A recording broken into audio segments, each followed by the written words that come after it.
De la jambe droite. Une fois remis, il n'a pas hésité à regagner l'armée des blouses blanches pour prêter main forte à ses collègues médecins pris dans les mailles du génocide sioniste.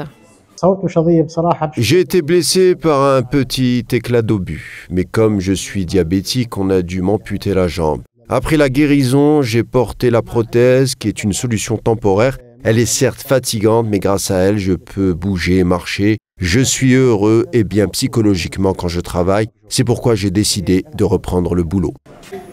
À l'aide d'un déambulateur qui lui permet de se mouvoir plus aisément et qui surtout atténue les douleurs causées par la prothèse, Khaled Saïdani assure le suivi médical de jeunes enfants atteints de pathologies souvent très graves.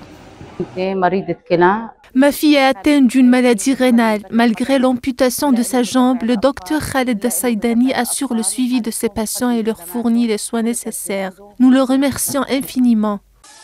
Depuis le début du génocide à Gaza, les hôpitaux et le personnel soignant sont dans le viseur de la horde sioniste, qui, à force de bombardements et de sièges à répétition, a réduit à néant le système de santé de l'enclave. Malgré cela, les médecins de Gaza résistent.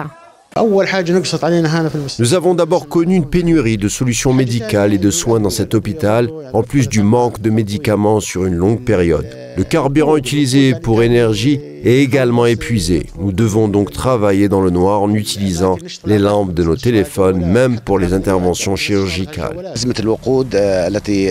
La récente crise du carburant n'est pas la première que nous ayons connue. Comme vous le savez, les hôpitaux et les centres médicaux fonctionnent avec des générateurs. Nous avons donc besoin de carburant et de pièces de rechange pour les faire fonctionner.